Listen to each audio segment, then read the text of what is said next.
All right. Let's crank this up here today. So first off, Seltzer, are you starting to feel the Phillies postseason thing more? Oh my God, yes. Okay, the playoffs started. I was feeling on Monday. Honestly, watching Braves Mets on Monday, I was locked in, ready to roll. It's baseball playoffs, right? Nothing else matters to me right now. Honestly, I'm ready to roll. Like, I don't want to say the Eagles don't matter because that's totally inaccurate. But if the Phillies give us a special month, they're going to matter a lot less. It'll trump for a month. Yeah, we'll come right back. We'll be ready. But it just is what it is. We're going for a freaking title here, Jimmy, man. are you so titillated by baseball that you're staying up? Thank you. That you're staying up and watching other teams in other cities in these games that are occurring now. Well, you got to watch these. Yeah, it's a potential opponent. Mets Brewers. I watch. I didn't stay up for Padres Braves, but I would like to, but I have to draw the line somewhere. Can I translate this? I'd like to watch a little bit more of the playoffs than I did yesterday, but Seltzer's got his Brandon Nimmo Dorkazoid mode on right now, all right? It's, 14 hours of baseball is not enough for him. All right, so the whole Phillies thing on the table. By the way, we're going to pose some poll questions to you today that are very important topics for the Phillies. Rob Thompson, Dave Dombrowski, I think Rob Thompson ultimately makes the game decisions, to make decisions on for the construction of the lineup, and who plays certain days and versus lefties and righties. There really are some fascinating things, like who should start at second base against the lefty, Stott or Sosa? Who should start in left? Who should start in center? Who should be the second starter, pitching-wise? All right, we're going to get to all of that because there really are some huge decisions to make, and we'll put those things into a poll. Let's also get to the Eagles. So they're now, in their bunker of self-evaluation. Let's be in ours isn't a bunker, it's WIP. Let's get into our zone of evaluation of the Eagles with the bye week. And I'm going to ask this very open-ended question, really to kind of crank things up here today. What do you think we have this year with the Birds? What do we got? And don't tell me 2-2. All right, we all know we got 2-2. Like, what do we really have? And here's what I mean. And, John, I'll just pose these series of questions to you. Do you feel hope? Do you not? What do you believe is improvable? What do you believe is really not improvable? Like, it is what it is, because they're just not good enough here, and here.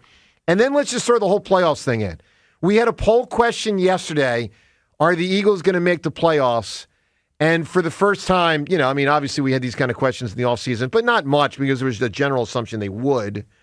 For the first time, certainly this year, it was clear that the poll tilted toward no. Most people think they won't make the playoffs. So, John, I ask you and everyone at 215-592-9494, what do we got this year with our squad? We have anger right now with, That's true. Really, we're trying to decode what we are. I think we have frustration. I have frustration with just trying to figure out exactly who we are, the identity. Our coach was asked the identity yesterday. I don't know that he knows. Everyone's mad right now. But the bottom line is I do believe this is a playoff team when you cut through all of that emotion Can I ask and you one dysfunction. Let me ask you one question before you continue. Mm-hmm. Do you think they're a playoff team more because of what the Eagles are or more because of what the NFC East or the NFC is? You know what I'm saying? Well, I am becoming somewhat wary of the commies. The commies, sure. Geez, their quarterback, their offense, their hurry-up approach to everything. I really, that's exciting if you're a fan of the commies. It's not great. No, it's watching a young quarterback wwho just got there dial it up the way he is. I sure hope we have plans. Sure. But I'll say this: even if Washington wins it, division 9-8 like it did 3 years ago can get you to the playoffs. I do believe we will figure things out to where we will be in. Yeah, we're a playoff team.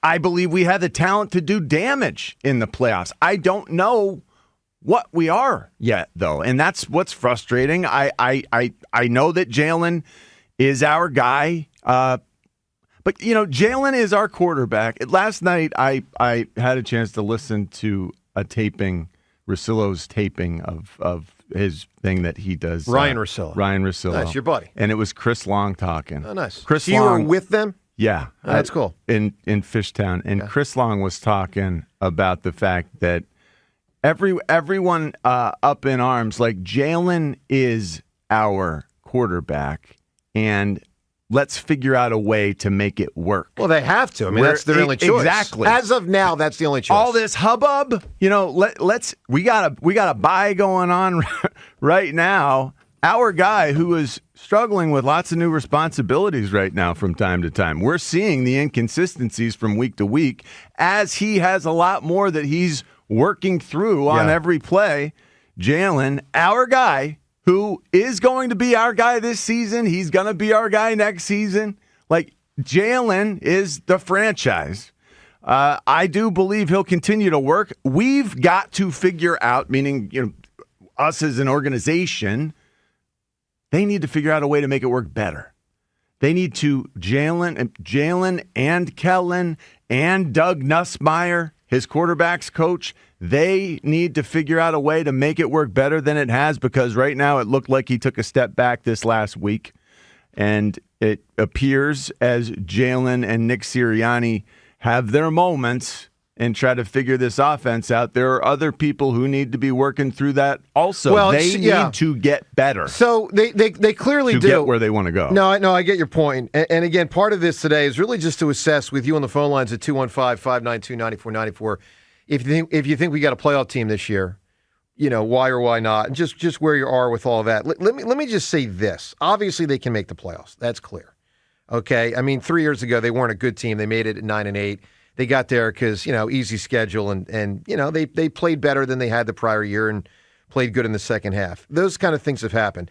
We've seen a lot bigger turnarounds than the, call it, hole they're in right now. I mean, we've seen far bigger turnarounds. Oh, my.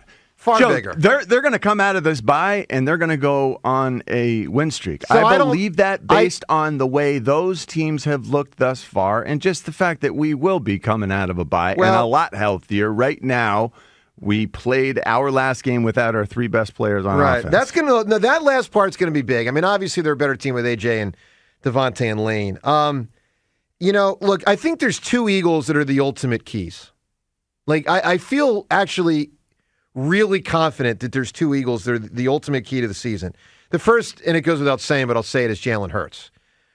With everything John's saying about they got to figure it out with him, for him, he has to figure it out. No doubt. Like, he really has, because I find he's part of this. They're all a part of this. Yeah, but I mean, he's like the main thing. I can't fathom Kellen Moore's. He needs to do better. No question. Yeah. And I am worrying now about all those other things. Like, we thought he was Captain Intangible for the longest time. Right. Is he focused the way he needs to be on football the way he once was? Well, there's that, and then there's just this question: is he actually just good enough? So there's that. But here's the other. Let me tell you the other person that I think is the next ultimate key number 2. It's Vic Fangio, and I'm going to tell you why. Because the offense is ultimately going to go based on how Jalen Hurts does his job or not. I think the defense is ultimate. Like, let me put it this way: I feel super confident of this. They are compromised defensively, personnel wise. I believe that. Now, I'm not saying they're as bad as they finished last year, personnel wise, because I think the defensive back should be much better. I think Quinyon Mitchell looks like a baller. They're not great. They may not even be average defensively. I don't think they are, personnel wise, but I think they're better than how they finished last year. I think, but they're not good. And they need the Midas touch from a coach who has pretty much seen it all in pro football over the last 40 years. There are times when coaches can make the sum of the parts do more than they would have done individually, or done with a different coach. That's what good coaches do. Larry Brown's an all-time example. The 0-1 Sixers, God bless all of them, and God bless Dikembe, of course, who passed away 2 days ago. Like, that team achieved more, not just because of Allen Iverson's greatness, but Larry Brown tapped into something that was one of the great coaching jobs I've ever seen. And he made them more than they otherwise would have been. This organization, us as a fan base, needs Vic Fangio to do that. Needs it. Because their defense right now does not look good. And they need him to figure some stuff out. Now, look, I'm not excusing defensive players. Guys got to play better. That's all obvious. But we'll take your thoughts on what do we have this year with the Birds. 215-592-9494. I wonder. It crossed my mind. Jalen Hurts, 2022, we go back, we think how great he was, right there neck and neck with Patrick Mahomes. Sure was. I told you those stats yesterday. They're both sitting the same yardage this season. They've both accounted for 6 touchdowns. Yep. Jalen, 1 less turnover. They're right there neck and neck.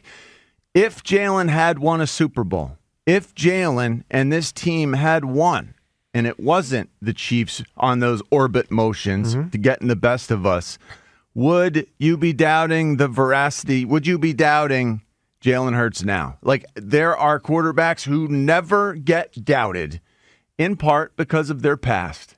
Jalen, a second-round draft pick, doesn't have the first-round pedigree, and he doesn't have the Super Bowl.